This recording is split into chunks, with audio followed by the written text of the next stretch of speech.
Siddipet OU PG కాలేజీలో విద్యార్థుల సమస్యలను పరిష్కరించాలని శుక్రవారం పీడీఎస్ ఆధ్వర్యంలో విద్యార్థుల కాలేజీ ముందు బైఠాయించి ఆందోళన చేపట్టారు.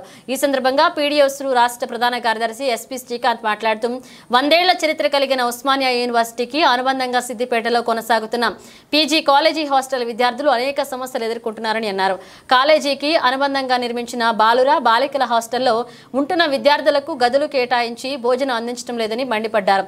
సుమారు 160 మంది హాస్టల్ విద్యార్థులు సొంతంగా డబ్బులు ఖర్చు చేసి వండుకుంటున్నారని ఆవేదన వ్యక్తం చేశారు. ఈ కార్యక్రమంలో విద్యార్థి సంఘ నాయకులు కోంపెల్ల విజయ్ కుమార్, కృపాకర్, గోపాల్ పాల్గొన్నారు. జిల్లా కేంద్రంలో ఉన్నటువంటి ఉస్మానియా యూనివర్సిటీకి అనుబంధంగా నడుస్తున్నటువంటి ఓయూ సబ్ క్యాంపస్ పిల్లలు వాళ్ళ సమస్యలు పరిష్కరించాలని చెప్పేసి వాళ్ళ కాలేజీ ముందు ప్రొటెస్ట్ కార్యక్రమం చేయడం జరిగింది.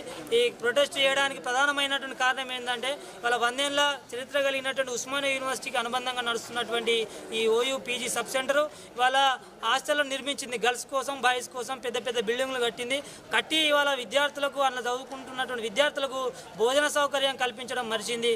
దాంట్లో ఒక వార్డెన్ పోస్టులు లేనటువంటి పరిస్థితుంది, వాళ్ళ దాంట్లో వంట మనుషులకు సంబంధించిన పోస్టులు లేనటువంటి పరిస్థితుంది.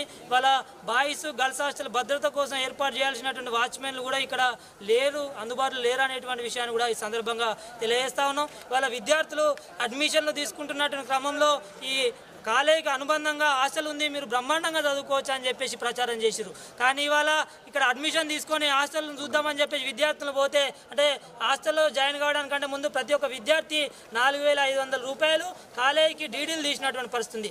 ఆ డీడీలు ఎందుకోసం అంటే ఇవాళ కేవలం ఒక రూమ్ ఇవ్వడం కోసం, కరెంటు బిల్లు కాలేజీ భరించడం కోసం మాత్రమే ఈ 4500 వసూలు చేసినటువంటి పరిస్థితుంది. వాళ్ళ ఒక్కొక్క రూమ్లో దాదాపు 4 విద్యార్థులు ఉంటున్నటువంటి పరిస్థితుంది. వాళ్ళ 4 విద్యార్థులు వాళ్ళ నెలకు సరిపడా వాళ్ళ ఒక ప్రైవేటు రూమ్లలో ఉంటే ఎట్టయితే సొంతంగా వంటలు చేసుకునేటువంటి పరిస్థితి ఉంటుందో ఇబ్బందులు నడుమ, అట్లాంటి ఇబ్బందులు ఇవాళ విద్యార్థులు ఫేస్ చేస్తున్నటువంటి పరిస్థితి.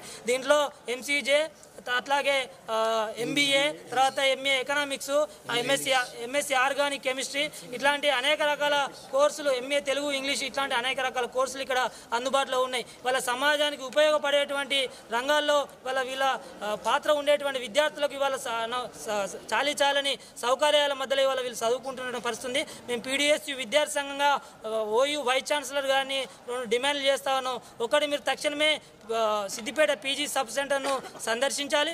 2, దీనికి అనుబంధంగా కట్టినటువంటి హాస్టల్ ఏవైతే ఉన్నాయో హాస్టళ్లలో ఉంటున్నటువంటి విద్యార్థులకు వాళ్ళ భోజన సౌకర్యం కల్పించే రకంగా ఒక వార్డెన్, అట్లా ఒక వాచ్మెన్, ఇట్లా కాలేజీలో కూడా పూర్తి స్థాయి పర్మనెంట్ ఉద్యోగులు నియమించాల్సినటువంటి అవసరం ఉంది. ఇక్కడ ఒక ఉద్యోగి తప్పితే ఇక్కడ టీచ్ చేస్తున్నటువంటి ఫ్యాకల్టీ మొత్తం కూడా గెస్ట్ ఫ్యాకల్టీ కొనసాగుతున్నటువంటి పరిస్థితుంది. కాబట్టి తక్షణమే ఓయూ వైస్ ఛాన్సలర్ గారు సిద్దిపేట పీజీ సెంటర్ను సందర్శించాలి. లేని పక్షంలో మేము అందరం కూడా విద్యార్థులను కలుపుకొని చలో ఓయూ అనేటువంటి కార్యక్రమం కూడా నిర్వహిస్తామనేటువంటి విషయాన్ని కూడా ఈ సందర్భంగా తెలియజేస్తా ఉన్నాం.